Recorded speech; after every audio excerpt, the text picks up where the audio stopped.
This video will cover the basic after installation cleanup. Now, most all of the actions in this video are optional. I do, however, feel that they are important enough to at least let you know of them so you can then decide if you want to spend the extra few minutes to do them or not.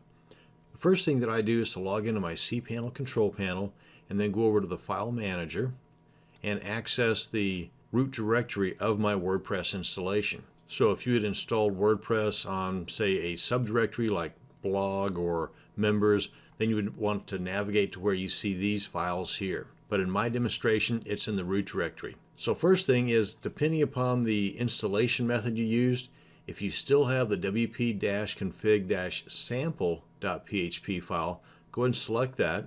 And there's a couple other ones in here too. Hold the control key down on your keyboard if you're on a PC and select the readme.html and the license.txt. These are just files you don't need. And then click on delete, confirm that, and then under wp-admin, open that up by double clicking. And there's a couple of installation files in here you don't need because, well, it's already installed. And that's install-helper.php and install.php. So select one of those, hold the control key down and select the other one, and then delete.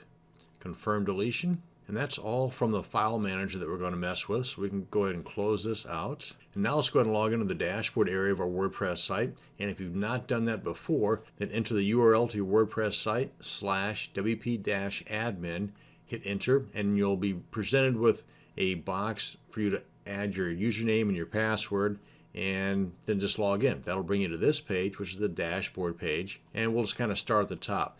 Now, the first item I'm going to suggest getting rid of is the sample post and the sample comment that's attached to that post.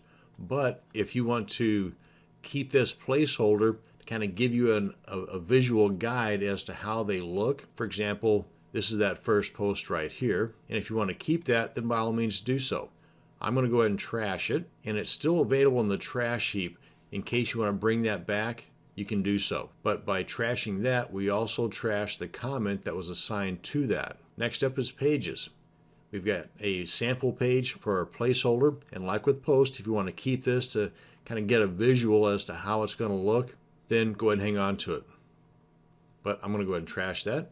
And like with post, it's still in the trash bin, so if you want to bring that back out live later, then go ahead and do so. Unless, of course, you empty the trash bin, then it's going to be gone for good. Now, a couple of other items that you might want to consider deleting, and that would be under the appearance themes and under plugins, because by default, there's a few different themes that are installed on your WordPress site.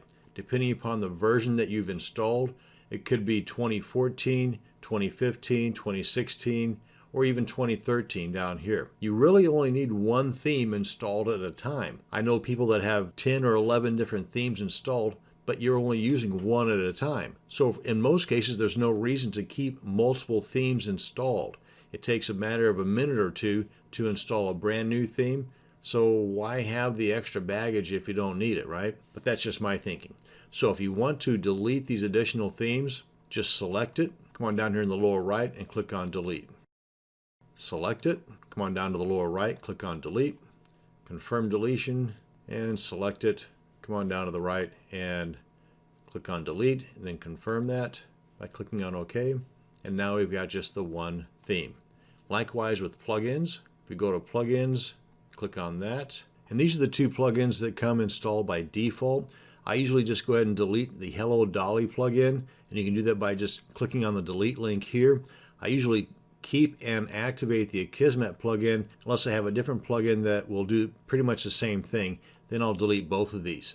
So you can either delete them individually by using the links, or you can select multiple plugins and use the bulk action option up here. But I'm just going to go ahead and select the Hello Dolly, delete that, and then confirm the deletion, and that's it. Now, while there might be more you can do to clean things up, this is what I do with every new install, and if I wasn't talking at the same time, I could have done this in less than a minute. So it's worth it to me. And that's going to bring us to the end of this video on after installation cleanup of my WordPress site. Thanks for watching, and you have a great day.